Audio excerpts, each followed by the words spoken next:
Olá, queridos amigos, queridas amigas que nos acompanham pelos canais da Rede Amigo Espírita.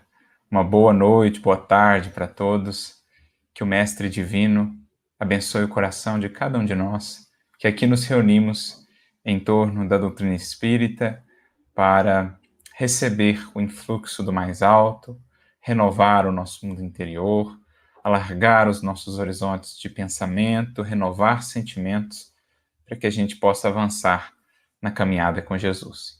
O nosso abraço fraterno a todos que nos acompanham aqui já pelo YouTube, pelo Facebook, a querida amiga Patrícia Demarco, sempre aí conosco, a Ivane Poletti, lá de Diamantina, a Paula Moraes, o Márcio da Silva, de Paracatu, a Ana Lúcia Gouveia, lá da Ecovila Santa Branca, Teresópolis de Goiás, o Tiago Pacheco, de Curitiba, a Jane Amoré, a Rosane Cruz Lira, a todos os amigos que estão aí, que chegarão mais tarde, aqueles que nos assistirão depois, tanto pela Rede Amigo Espírita, como pelo NEP Paulo de Tarso, que Jesus lhes abençoe. Hoje nós vamos adentrar já no capítulo 28 da obra, meus amigos, Mantendo a Serenidade. Será aí a reflexão que nós vamos desenvolver hoje e que, em verdade, nós temos desenvolvido ao longo de toda a obra. Se tem uma palavrinha-chave nessa obra, junto com a palavra calma, é justamente a palavra serenidade. É isso que todos nós buscamos, para que, igual um lago plácido, um lago sereno, possamos refletir com mais clareza, com mais beleza, a luz que nos chega do mais alto. Então, vamos avançar aqui na nossa reflexão, iniciando, como fazemos costumeiramente, pelo próprio título. Emmanuel, na escolha das palavras, na apresentação que nos faz de cada mensagem sua, nos traz aí muitas pistas, muitos elementos importantes de entendimento. E o que nos chama a atenção aqui nesse título é a construção do verbo, que nos é apresentado aqui no gerúndio. Então, mantendo a serenidade. A gente já conversou sobre isso aqui, lembramos, por exemplo, do capítulo 5 da obra, que ninguém possui uma serenidade que não construiu. Emmanuel vai nos dizer lá. E que a serenidade não é uma edificação que se faça a passe de mágica. Pelo contrário, ela se dá pelo trabalho, muitas vezes áspero, desafiador, da paciência em ação. É o que Emmanuel nos diz lá no capítulo 5. Então, mais do que buscar um estado fugidio de serenidade, um relâmpago de serenidade, ou buscar alcançar magicamente a serenidade quando as coisas se fazem mais tumultuosas ao nosso redor, a gente tende a entender que serenidade é construção. Se vemos um indivíduo e reconhecemos ele como alguém que é uma pessoa serena, que é uma pessoa calma, que é uma pessoa controlada, no sentido, né, de que tem governo íntimo, que sabe agir com ponderação, com lucidez, sem precipitação, não nos enganemos. Não é um dom mágico, ele não foi favorecido pela sorte ou pelo Criador com essa característica. Perdão. Ou é esforço dele ao longo de toda essa vida, ao longo de muito tempo já, ou é aquisição pregressa em outras experiências, esforços seculares que se traduzem agora nele, nessa facilidade que ele tem de se governar, de manter-se ali no prumo, de manter-se equilibrado. É realmente muito interessante a gente ter a oportunidade de conviver com pessoas assim. São aquelas pessoas que são sempre as pacificadoras. São sempre aquela voz lúcida, aquela voz ponderada em meio a uma discussão, em meio a uma dificuldade, em meio a um problema que surge. A gente sabe que aquela pessoa que tem a marca da serenidade, ela vai encontrar caminhos de raciocínio, nos conduzir por eles. Então a gente sempre vai recorrer a uma pessoa assim, porque ela já desenvolveu essa serenidade que lhe permite, então, mesmo que ainda não saiba, ou mesmo que não considere assim, que a permite se conectar mais profundamente com a espiritualidade. Ela pode até não ter uma busca formal ali de espiritualidade e tudo mais, mas ela tem essa facilidade, então, por conta da harmonia do mundo interior, de ouvir, de captar essas vozes silenciosas que nos chegam dos espíritos amigos que nos envolvem. Então é disso que nós estamos falando. Mais do que um estado fugidio, fugaz, um instante de serenidade, uma postura de serenidade.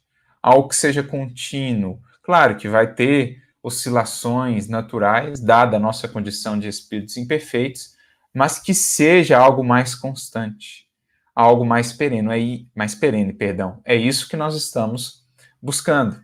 Recordando mais uma vez a fala de Pedro, que nós já citamos aqui, 1 Pedro 3,11, quando falando acerca da paz, ele nos diz assim: busque a paz e siga. Então, o buscar, o ansiar, creio que é de todos, ou pelo menos da maioria. Já ansiamos pela paz, já ansiamos por serenidade, por equilíbrio interior. Agora, seguir a paz, seguir a harmonia, isso ainda é de poucos. Porque poucos se dispõem aos sacrifícios, aos esforços, às renúncias que a paz, para que se mantenha em nós, pedirá de cada um de nós. Assim também a serenidade. Então, vale a pena a gente atentar aqui para o verbo no gerúndio, como dá essa ideia de algo que seja constante, que seja mantido efetivamente. Primeiro parágrafo, então, Emmanuel vai dizer assim para nós: consideremos que existem atitudes e assuntos que preservam o equilíbrio e a serenidade do grupo de criaturas a que pertençamos na Terra, como já se dispõe no mundo de vacinas diversas que fazem a defesa da saúde humana. Então, trocando em miúdos, é como se Emmanuel dissesse assim: assim como existem as saúdes que visam aí proteger o corpo físico, existirão também as vacinas, assim como existirão as vacinas, né, que visam proteger a saúde do corpo físico, existem também as vacinas espirituais, as vacinas morais, que vão proteger a nós e a outros, a partir aí da postura que viemos a adotar, protegê-los de desequilíbrios, de precipitações, de raiva, de uma série de emoções, muitas vezes perniciosas, prejudiciais à manutenção do equilíbrio do indivíduo. Então, no âmbito da convivência, cada um de nós aí, no âmbito da convivência em nosso lar, nós vamos conhecendo pouco a pouco, cada vez mais, as pessoas que estão ao nosso redor. Quais são os seus pontos frágeis? Quais são as zonas ali emocionais que elas têm mais dificuldade? Quais são as frentes? Quais são os aspectos em que elas ainda não avançaram muito ou não se equilibraram muito? Então a gente vai conhecendo as outras pessoas. E nesse processo, então, quando nós estamos tocados pelo Evangelho, pela caridade, pela compaixão, a gente vai aprendendo a evitar levar o outro a determinadas circunstâncias, a determinadas experiências que sabemos não é o ideal ainda para ele naquele momento. Assim como nós temos os nossos calcanhares de Aquiles. Cada pessoa, especialmente aquelas que conhecemos mais, por isso podemos identificar melhor quais são esses pontos, cada um vai ter aí seu calcanhar de Aquiles, ou seus calcanhares de Aquiles, que são aqueles assuntos, aquelas questões que a gente sabe, o indivíduo, ele tem uma questão ali ainda. E só o tempo, bem como um movimento que parta dele, não de nós, porque às vezes a gente quer forçar ele a encarar uma coisa que ele ainda não está preparado, quando deveríamos aguardar ele adentrar aquele campo de um determinado assunto, de uma determinada atitude, para então estimulá-lo a avançar naquilo, estimulá-lo a superar aquilo, Mas não, muitas vezes nós queremos nos sobrepor e ditar a ele a velocidade que ele tem de seguir na sua jornada de amadurecimento, e aí precipitamos, às vezes, determinados assuntos, determinadas conversas, e o indivíduo se desestrutura, se revolta, se magoa, enfim, um assunto lá, por exemplo, de família, um certo revés familiar, que a gente sabe, aquele coração querido, aquele coração próximo, ele ainda não conseguiu trabalhar muito aquilo. Então a gente não vai ficar a todo momento colocando ali o dedo naquela ferida, a gente vai deixar ele e percebendo que aquilo o fere, a gente vai pela exemplificação, a gente vai por meio de conversas indiretas, trazendo, né, à tona o valor do perdão, o valor da compreensão, para que o próprio indivíduo, então, faça esse movimento, quando ele entender que isso é necessário, de encarar aquela situação. Agora, se a gente quer empurrá-lo a viver algo que ele ainda não está buscando, as chances são maiores, na verdade, da gente complicar ainda mais a circunstância do que propriamente estimulá-lo a solucioná-lo. Então, a gente tem que ter uma leitura adequada das pessoas. Isso se chama tato, isso se chama observação. O próprio Kardec, ao definir a arte de educar, lá no Livro dos Espíritos, na questão 917, o comentário, ele vai dizer que ela precisa de algumas coisas, por exemplo, tato, observação, são alguns dos requisitos para essa arte da educação. De modo que, se nós quisermos contribuir com a educação do outro, com a sua melhoria, a gente precisa ter tato. A gente precisa fazer uma leitura adequada do outro para ver, olha, esse assunto, essa questão ainda não está ali muito pronta para ser trabalhada. Outras, talvez, ele já está dando mostras que está querendo trabalhar aquilo, então você estimula, você apoia, você conversa. Então, é importante a gente perceber isso, que assim como existem essas vacinas que impedem o espalhamento de enfermidades contagiosas, existem vacinas morais, espirituais na ambiência do lar que impedem o espalhamento, o contágio, por exemplo, do ressentimento, de mágoas, de ódios, de precipitações, de desestruturas emocionais, desestruturações emocionais. Então a gente tem que também ter um tato muito propício com essas pessoas, com esses corações, assim como a espiritualidade amiga tem conosco. Você imagina se eles já nos levassem de pronto a lidar com tudo aquilo que a gente tem por renovar. Imagina só se eles nos revelassem de pronto todo o nosso passado, tudo o que de equivocado nós fizemos. A misericórdia divina assim não estabeleceu. Aí o esquecimento, mesmo no mundo espiritual, somente à medida que o espírito vai ganhando consciência, possibilidades de lidar com o seu passado, é que o passado vai se revelando com mais clareza. Somente quando a espiritualidade que nos ampara de lá entende que determinadas revelações e etc. são úteis, ainda que gerem um certo incômodo, é que eles vão liberando esse tipo de informação e de experiências. Então, assim como eles têm esse cuidado, esse olhar amoroso, compreensivo, ponderado acerca de cada um de nós, assim nós também na relação com os outros, especialmente no âmbito daqueles que são mais próximos, né? Sobretudo no núcleo familiar. Então é isso que a Emmanuel está dizendo.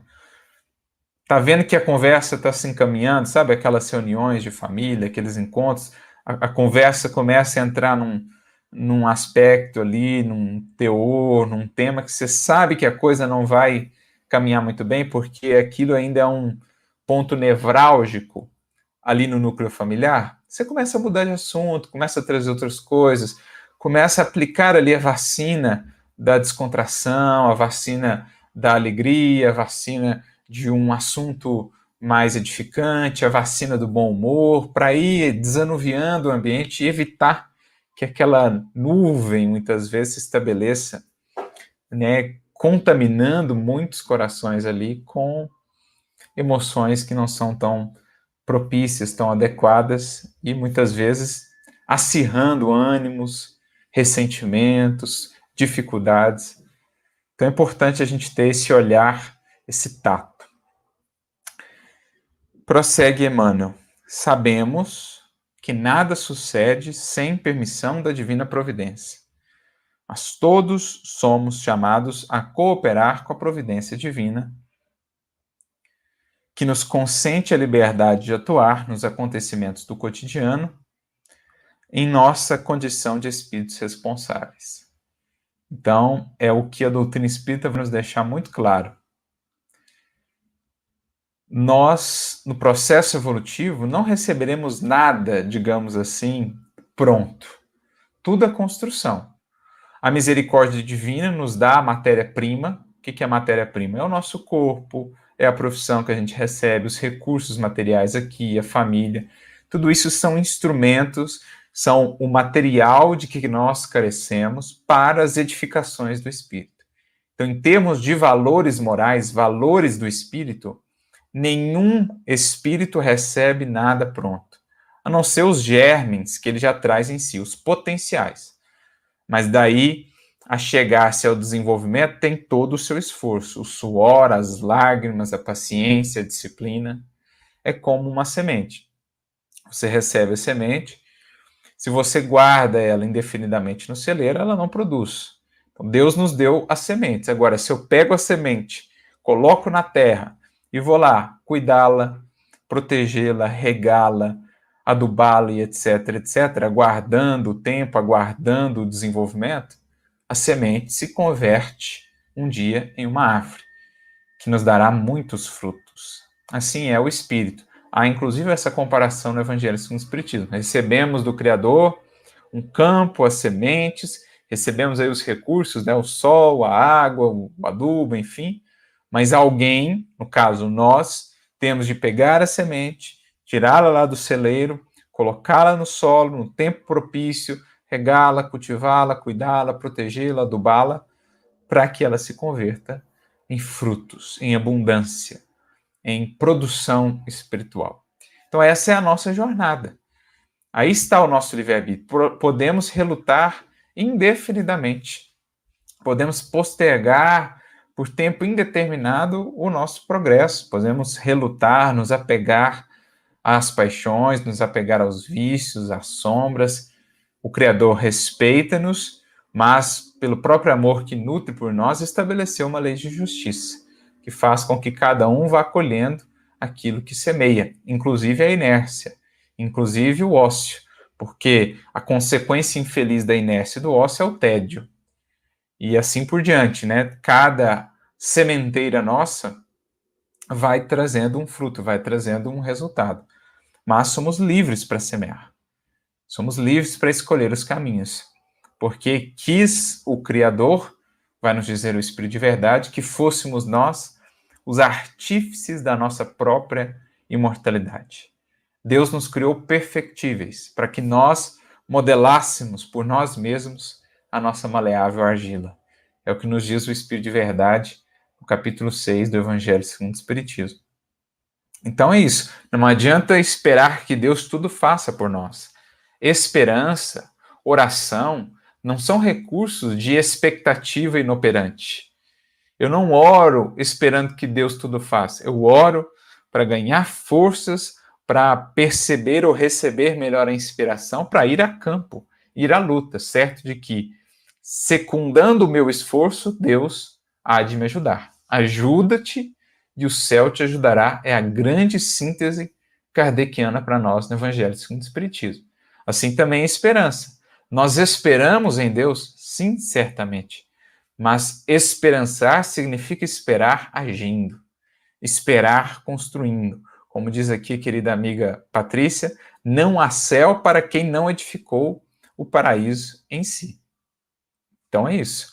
Céu é construção. Salvação, à luz da doutrina espírita, não é simplesmente uma adesão verbal ou formal ao Evangelho de Jesus, ou à doutrina, à mensagem de Jesus, com o cumprimento de alguns aspectos exteriores apenas, acreditando que com isso temos passaporte garantido para as sublimes estações que nos esperam no além. Não. Céu é construção. Operai a vossa salvação, vai nos dizer o apóstolo Paulo na sua carta aos Filipenses. Então, é operar, é realizar. porque aí está a grande sabedoria divina, dando-nos liberdade com responsabilidade. Nos tornou artífices do nosso próprio destino, de modo que a ninguém poderemos culpar ou inculpar pelas nossas desilusões, pelos nossos sofrimentos, senão a nós mesmos, assim como deveremos a nós mesmos a construção da nossa felicidade, que terá então um sabor todo especial, porque ela vai ter ali como ingredientes fundamentais o esforço, a dedicação, a aplicação, a paciência. E a gente sabe que tudo que é conquistado com desafio, com luta, com suor, tem um sabor, tem um valor muito mais significativo para nós. Isso no que diz respeito às coisas mais simples aqui da vida material, que dirá às realidades transcendentes do espírito. Então é isso. Felicidade, construção nossa, claro, a serviço do outro, a serviço dos semelhantes. Porque a evolução é individual, mas não individualista. Cada um evolui por si, pelos seus esforços, mas não prescinde do outro, que é o seu instrumento de evolução. Ninguém progride sem alguém. Sempre nós temos citado essa frase do Emmanuel. Saibamos, prossegue ele, arredar da nossa influência pessoal o que seja claramente desnecessário à sustentação da paz no campo dos outros. Ué, Arthur, mas você não acabou de dizer que cada um é responsável aí pela sua evolução? O que eu tenho a ver com o campo dos outros? A gente falou, evolução individual, mas não individualista. O outro é meu degrau de ascensão. Entre mim e o Criador está o outro como degrau, o próximo, nos diz André Luiz. De modo que nós temos também uma parcela de corresponsabilidade por aquilo que semeamos no campo alheio. Os nossos exemplos, as nossas palavras, pensamentos, tudo o que fazemos, de alguma maneira influencia, impacta o outro. E nós temos uma corresponsabilidade ali. De maneira que precisamos remover em nós, arredar do nosso campo, da nossa vida, do nosso coração, aquilo que seja claramente desnecessário à sustentação da paz no campo dos outros. Ou seja, aquilo que vai impedir, vai prejudicar a paz no coração do outro, a gente tem que fazer esforços por afastar de nós, por remover de nós, por transformar em nós. Há até uma mensagem do Emmanuel no livro Fonte Viva, capítulo 154, intitulada Ninguém Vive para Si, em que ele comenta um versículo de Paulo, se eu não me engano, na carta aos Romanos, em que Paulo diz isso, ninguém vive para si. O que ele quer dizer com isso? Que nenhum de nós é um ser isolado na criação. Nós estamos num regime de trocas incessantes. Então, se eu vou ganhando consciência e percebendo que um determinado hábito meu está prejudicando a harmonia no lar, eu farei todos os esforços ao meu alcance para renovar aquele hábito infeliz. Se eu vou ganhando consciência e vou percebendo que determinadas conversas que eu tenho, determinadas abordagens que eu tenho no tratar com os outros não são as mais adequadas, geram incômodo, não auxiliam, pelo contrário, dificultam ainda mais a convivência com o indivíduo, a vida do indivíduo, eu vou renovando. Porque o que não gera paz para o outro, não vai gerar para mim. O que está sendo prejudicial para o outro, no fundo, está sendo prejudicial para mim também. Porque eu estou prejudicando essa relação que poderia ser uma fonte a mais de harmonia, de alegria, de comunhão, de felicidade. Porque é daí que surge o montante da nossa felicidade. Do número de relações harmoniosas que a gente constrói. Me lembro lá da fala de Jesus para Simão Pedro, no livro Boa Nova, capítulo 12, quando Jesus diz assim para Pedro que os afetos da alma são os laços misteriosos que nos conduzem a Deus. Então, quanto mais laços de afeto eu fizer, eu estabelecer, mais impulsionado eu serei para Deus. Então, tudo aquilo que está prejudicando, comprometendo um laço, é um pouquinho de felicidade a menos. Porque a felicidade, ela nasce, ela viceja, nos diz Eurípides, não isoladamente, mas apenas em regime de comunhão. Quanto mais laços harmoniosos, quanto mais bem eu gero em outros corações, quanto mais sementes de luz eu lanço em outros solos, mais isso redunda para mim em retorno também de felicidade, de consciência, de amizade, de apoio. Então é importante a gente ter essa visão também para que a gente não compreenda equivocadamente a ideia de que evolução individual. De fato ninguém pode progredir por nós, depende só de nós, mas isso não significa dizer que a evolução se dará única e exclusivamente conosco, sem a presença ou sem a necessidade da convivência com os outros. Pelo contrário, o outro é que é a minha grande escola, porque todas as virtudes, dirá Kardec no livro Céu e Inferno, capítulo 3, inclusive quando ele trata do céu, elas vão ter por base ali a nossa relação com os semelhantes. É assim que elas se desenvolvem, e são as virtudes a fonte da felicidade do espírito. É o seu desenvolvimento espiritual.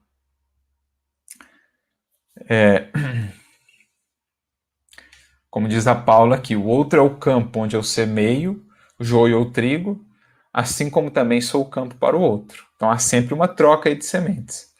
E semeando trigo em solos alheios, jamais nos arrependeremos, porque esse pão vai voltar para nós, esse trigo será convertido no pão da amizade, da felicidade acrescida, que retornará a nós, nutrindo-nos a alma, estimulando-nos no progresso. Porque a gente aprende no livro Nosso Lar que o que verdadeiramente nutre o espírito no infinito da criação é o amor. Todas as outras formas de alimentação que nós temos, os alimentos que nós precisamos aqui na matéria, são, digamos assim, formas provisórias ou apenas secundárias, porque essencialmente o espírito se nutre de amor. Por isso o capítulo, inclusive, 18, se chama Amor, Alimento das Almas, lá do livro Nosso Lar. E ele vai falar como que a gente se nutre de amizade, de carinho, de apoio, de sintonia, né, de afinidade. É isso que nos nutre. Então, quanto mais a gente constrói isso, semeando o trigo da gentileza, da bondade, do serviço, da caridade, mais isso retorna também para nós. Se ouviste algum apontamento desagradável ao redor de pessoa determinada, assume a função de extintor do comentário infeliz, porque a transmissão de conhecimento desse naipe não tem qualquer significação construtiva. A gente já comentou com vocês sobre os 3 crivos socráticos, que são essenciais para a manutenção da nossa serenidade, bem como da serenidade coletiva. Se a gente passasse tudo que a gente vai falar antes por esses 3 crivos, quantos problemas a gente não evitaria? Sociais, familiares, né, pessoais com outros indivíduos. São os 3 crivos: utilidade, verdade e bondade. O que eu vou transmitir, ou o que eu ouvi, estou pensando em transmitir, é útil, é bom e verdadeiro? Se passar pelos 3, é algo construtivo, vale a pena compartilhar. Se não, muito critério, evite ao máximo. Quase certeza que não é algo que vale a pena transmitir adiante. É isso que ele está dizendo. Isso é muito comum, tão comum ainda nas nossas relações, nas nossas conversas. Outro dia mesmo eu vi uma professora dizendo que a maioria das vezes, numa conversação, num grupo assim de pessoas, o que mais faz falta ali é justamente o ausente mesmo, porque não fosse aquele indivíduo ausente sobre o qual se fala, não teria assunto. Então você passa assim, ela dizia que caminhava por um parque, né? Ia observando que as pessoas, os grupinhos iam conversando, a maioria das pessoas estava falando de outras pessoas. E não de coisas que agregam, que edificam, de sabedoria, de conhecimento, né? Que alarguem os horizontes, enfim. A maioria dos assuntos girava em torno de outras pessoas, e geralmente com um fim maledicente, com um fim menos digno. Isso é muito comum ainda. Sejamos nós aqueles que saem dessa craveira comum, porque, já disse um sábio, não é sinal de saúde estar muito bem adaptado a uma sociedade adoecida, ou seja, não é sinal de saúde estar fazendo o que a grande maioria ainda faz, porque os resultados disso aí estão em tantos conflitos, em tantos ressentimentos, em tantas discórdias. Sejamos nós os extintores desse incêndio que é a maledicência, que é a calúnia, que é a difamação. O próprio apóstolo Tiago, na sua epístola, vai falar dos males da língua, que muitas vezes gera tremendos incêndios. A língua é um fogo, ele vai dizer. Por quê? Uma faíscazinha que sai ali, na hora que ela passa por um ouvido e vai para uma outra língua, ela já aumentou um pouquinho, ela chega em outro ouvido, a outra língua aumentou um pouco mais, e quando se vê, já se alastrou um verdadeiro incêndio. Muitas vezes com informações absolutamente distanciadas da realidade dos fatos, da realidade acerca do indivíduo. Então sejamos nós os extintores. Precisamos ter ouvidos extintores, que apagam o que seja um incêndio destruidor e deixam passar os ouvidos e alcançar as nossas palavras o que seja o perfume transformador, encantador. Que as nossas palavras reflitam doçura, compreensão, indulgência. E assim nós vamos treinando também o nosso ouvido a só sintonizar efetivamente e gravar, registrar o que seja valoroso. O restante, a gente vai instalando um filtro que entra por um, nem chega a se fixar. Entra por um, já sai por outro, e não encontra espaço, não encontra vinculação, sintonia conosco. Só lembrando aqui, a Patrícia trouxe uma contribuição valiosa aqui para nós em relação ao que vínhamos comentando, da felicidade que não é isolada. Ela diz, a partir de um texto aqui da Revista Reformador, de março de 63, felicidade sozinha será deserto, egoísmo consagrado. Então, olha que interessante essa frase. Bem descritiva do que nós estamos falando aqui. Diante de um amigo que se queixa desse ou daquele parente, não comuniques ao parente acusado o desabafo havido, porque apenas agravarias uma guerra familiar que adia indefinidamente a comunhão daqueles que nascem nos mesmos laços de consanguinidade para o aprendizado da união fraternal. Então a gente precisa ter isso em mente. Todos os que nascem numa mesma família nascem com essa finalidade. Nascem nos mesmos laços para o aprendizado da união fraternal. Se eu tenho isso em mente, se eu tenho consciência disso, por que serei eu aquele que vou complicar as relações ali? Me intrometendo muitas vezes em questões que não me dizem respeito, ao invés de ser aquele que pacifica, aquele que convida o outro a pensar de uma maneira diferente, o estimula a perdoar, a compreender, a ser mais paciente, eu vou lá, ouço aqui fulano dizendo alguma coisa de um parente, e vou lá, e muitas vezes, isso é o pior, né? De maneira velada, implícita, maliciosa, a gente vai e solta aquilo para um outro parente, que a gente sabe que não bate muito com aquele. Olha que papel muitas vezes nos prestamos. Que papel muitas vezes nos prestamos. Que infelicidade. Viver assim nas sombras, pelas costas, lançando sementes de espinheiros ao invés de sementes da árvore da vida, da videira, da figueira. A gente vai semeando espinheiros e abrolhos. Mas, já dizia Jesus, quem semeia espinheiros e abrolhos, figo e uvas é que ele não vai colher. Se ele semeia espinheiros, prejudicando a vida familiar de outros, né, aumentando discórdias e rixas ali já existentes, insuflando ainda mais lenha nisso, se ele semeia espinheiro, uva é que ele não vai colher. Porque ele pode achar que não, pode achar que estará isento, indene, que vai sair sem consequências disso. Basta que ninguém veja, basta que ninguém saiba, mas a sua consciência é que sabe. Então, de nós, jamais fugimos. Podemos ocultar a nossa ação do mundo inteiro, mas de nós, meus amigos, de si ninguém foge. Então, quem semeia espinheiros e abrolhos, se fere em espinheiros e colhe a inutilidade dos abrolhos.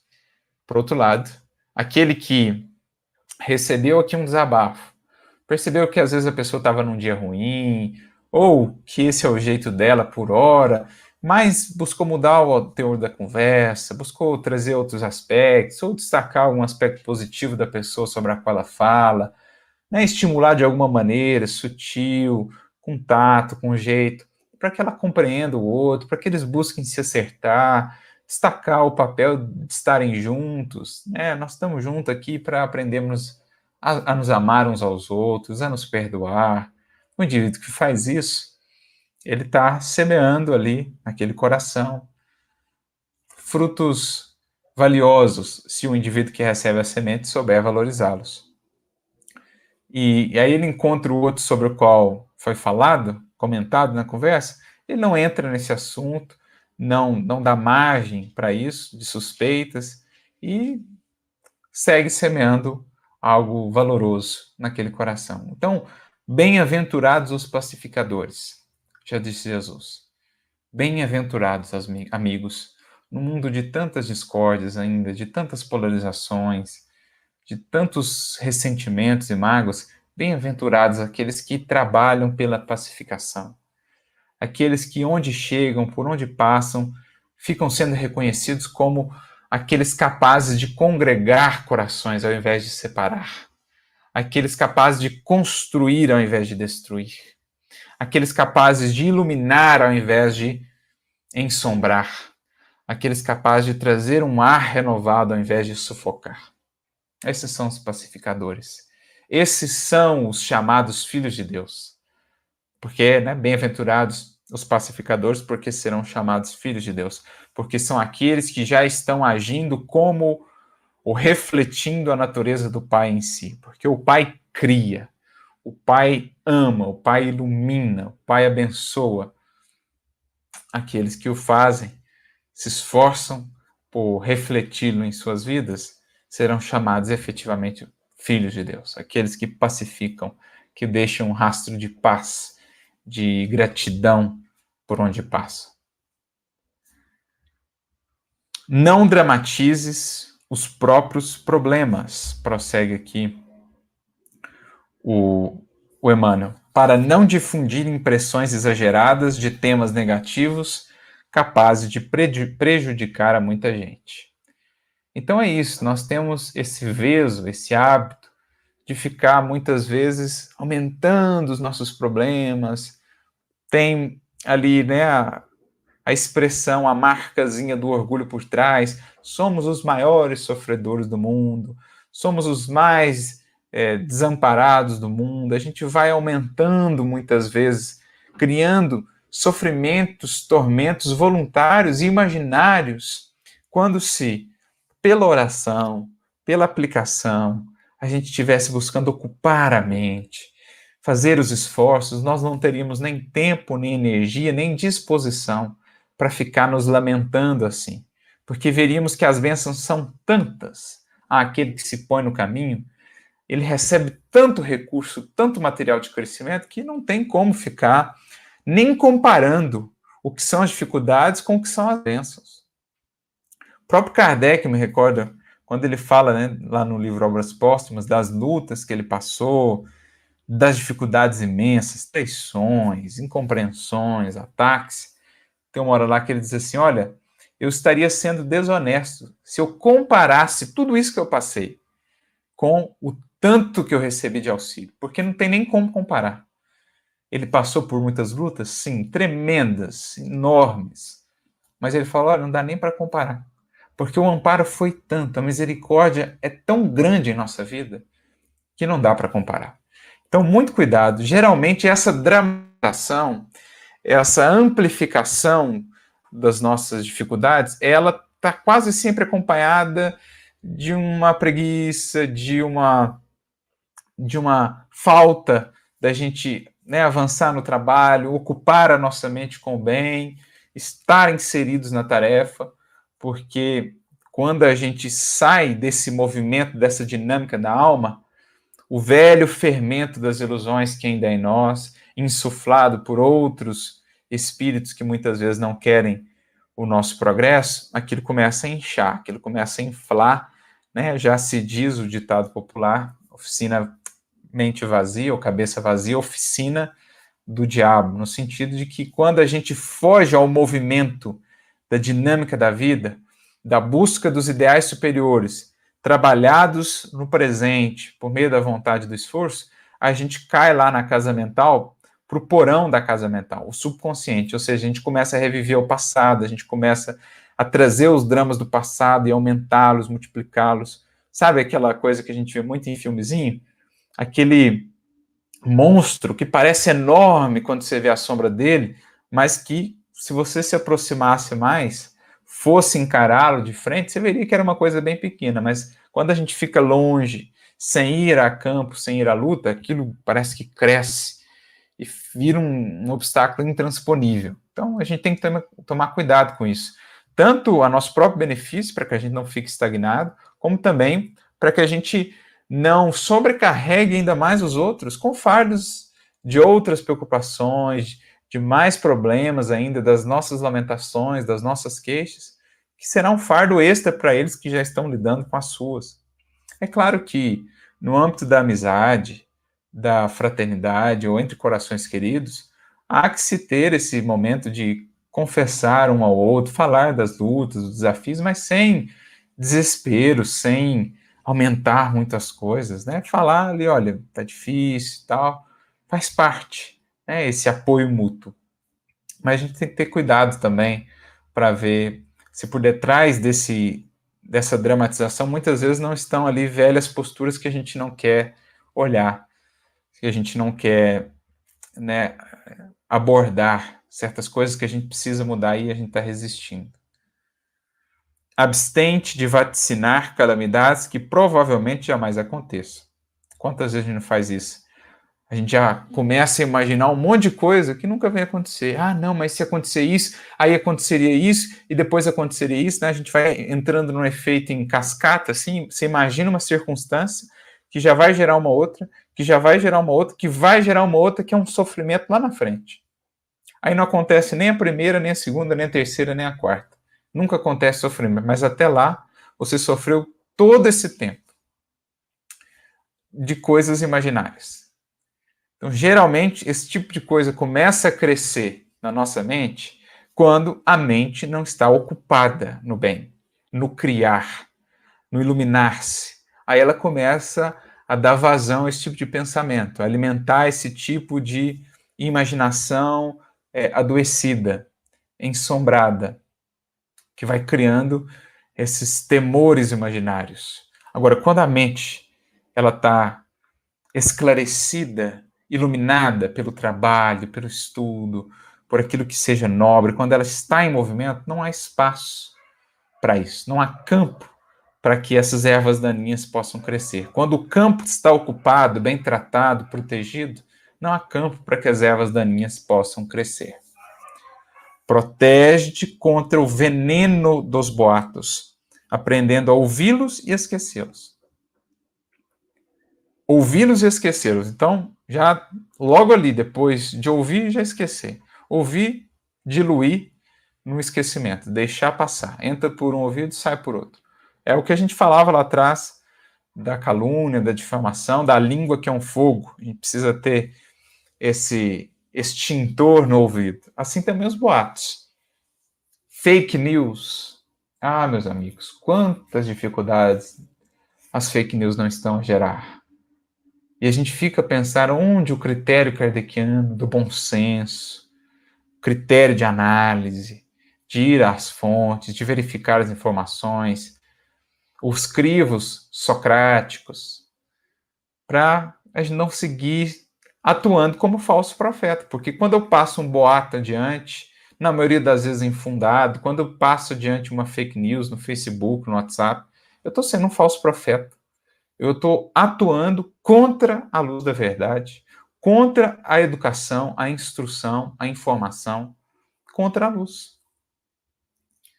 Então, dizem-nos os Espíritos, acautelai-vos contra os falsos profetas. Jesus também nos diz. A gente tem que se acautelar para não ser enganado por eles, encarnados ou desencarnados, mas a gente tem que se acautelar também para não ser um deles. Quando eu espalho um boato, eu não sei se é verdade, mas eu ouvi dizer. Não, não fala então. Eu não sei se... Mas chegou para mim no WhatsApp. Você verificou a fonte, tem lá uma fonte segura, um site verificado, você foi ver, leu toda a informação, você pegou só uma parte quebrada dela, né? A gente tem que ter esse critério, meus amigos, especialmente numa era como a nossa, de mídias digitais, de um mundo digital, em que a informação circula tão rápido e alcança tantas pessoas.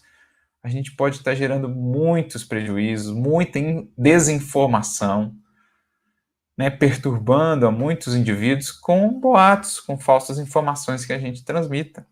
Então é um veneno. Por isso Emmanuel usa essa palavra forte, que é um veneno. Porque vai acabar com a paz do outro, vai desinformar o outro, vai fazer o outro pensar ou chegar a conclusões equivocadas. E aí todos nós, enquanto sociedade, sofremos a consequência disso. Mas aquele que transmite, também, e sobretudo, porque foi o veículo.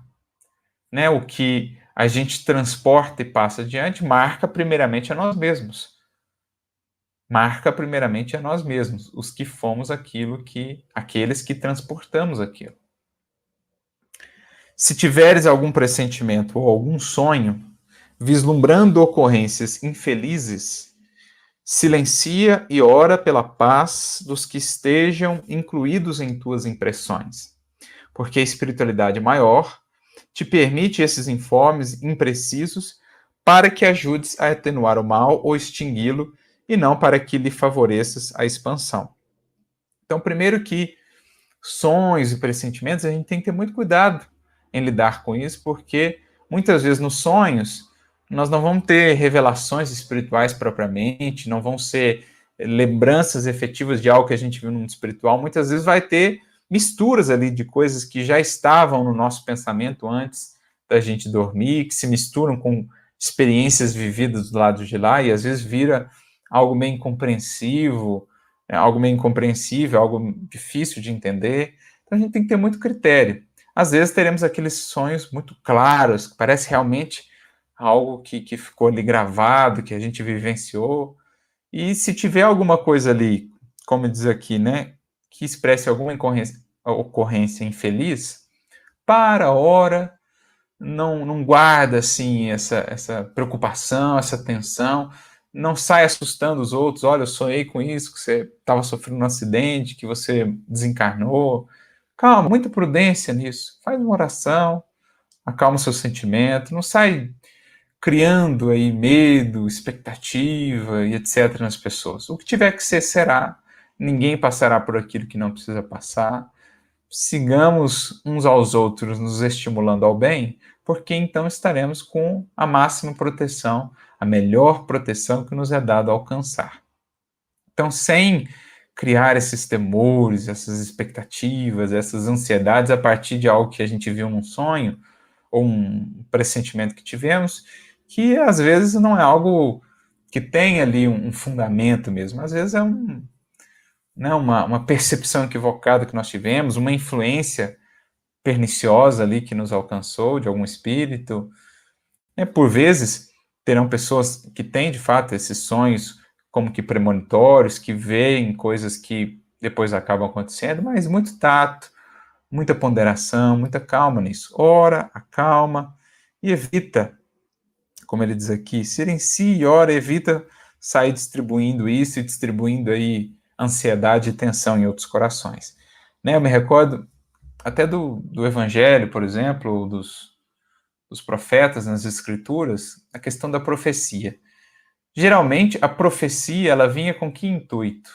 Justamente como um alerta para a gente retificar alguns procedimentos e evitar dores, desilusões mais à frente. Então, os profetas levavam as profecias ao povo não como vaticínios, como definições já do que eles passariam, mas como alertas para que estivessem atentos, para que mudassem caminhos, mudassem posturas. Então, a gente tem que estar sempre estimulando os outros a isso, a abraçar o evangelho, a viver o bem, a viver o amor, a investir nisso, porque então terão a melhor proteção possível. Tudo que vier a acontecer, então, é porque tinha de acontecer.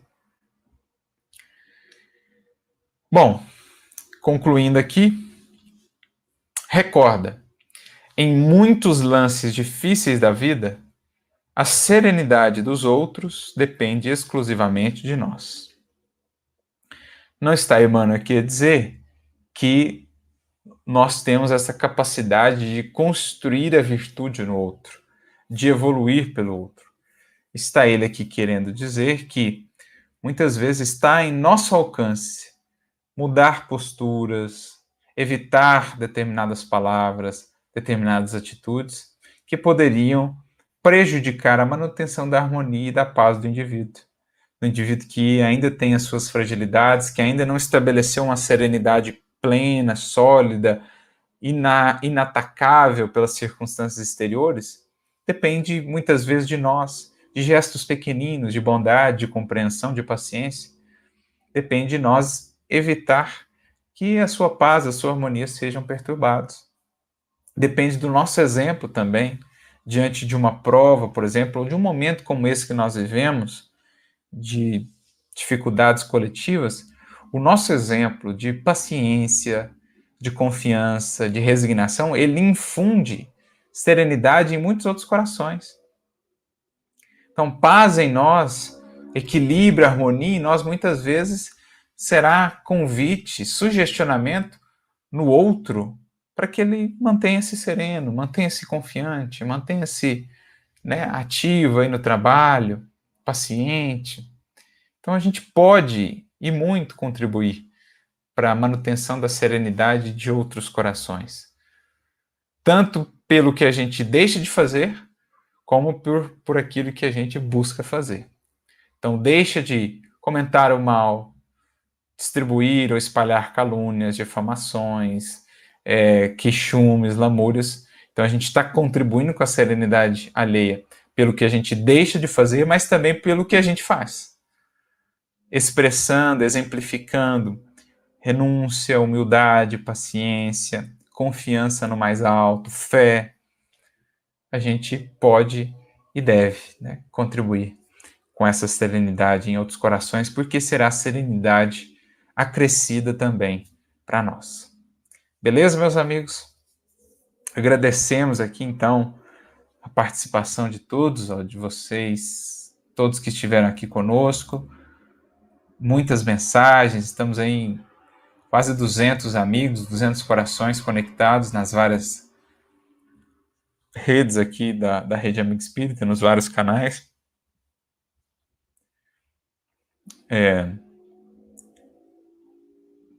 O Ronaldo diz aqui, temos que nos policiar o tempo todo. Vigilância e oração. Já nos dizia o mestre, não é, meu amigo? Uma das orientações mais recorrentes de Jesus. Estarmos sempre vigilantes e atentos, orando e fazendo o nosso melhor.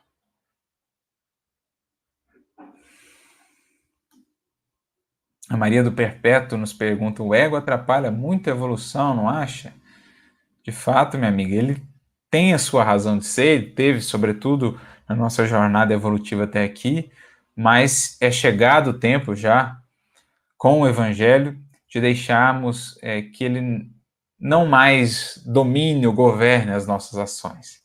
É preciso possamos trazer o nosso eu profundo, o nosso eu divino, o mais consciente de nós, para realmente governar as nossas ações em harmonia com a lei divina. Então, Leon Denis vai falar disso no seu livro Problema do Ser, do Destino da Dor, dizendo que nós somos como que formados por duas esferas, por dois círculos de ação, um mais interior e um mais exterior. O mais exterior é o da personalidade, é o do ego, é o das paixões e etc. O mais interior é o eu profundo, a sede da consciência, dos potenciais divinos em nós. Quando nós conseguimos acessar esse eu profundo e fazê-lo sobrepor-se ao eu exterior, a esse círculo mais exterior do ego, então estaremos progredindo conscientemente e deixando para trás o velho eu. Bom, amigos, então é isso. Agradecemos aí mais uma vez o carinho de todos que nos têm acompanhado até aqui. Já 28 capítulos percorridos. Entramos no mês que vem, no último mês da nossa série, com os 4 últimos capítulos. E não sei para vocês, mas pelo menos para nós tem sido uma experiência muito valiosa para a gente desenvolver e consolidar cada vez mais serenidade, para que possamos bem agir com Jesus. Ninguém poderá agir com proveito com Jesus se não construir dentro de si essa calma, essa ponderação, essa maturidade que lhe permita captar com clareza o que o Cristo nos transmite para efetuar com fidelidade o que ele espera de nós. Então, que ele abençoe a todos vocês, uma excelente semana para todos, muita luz, muita paz, e nos vemos então na semana que vem, na próxima quarta, dando continuidade aos nossos estudos do Calma. Que Jesus abençoe e que a paz dele esteja no coração de cada um de vocês. Fiquem com Deus.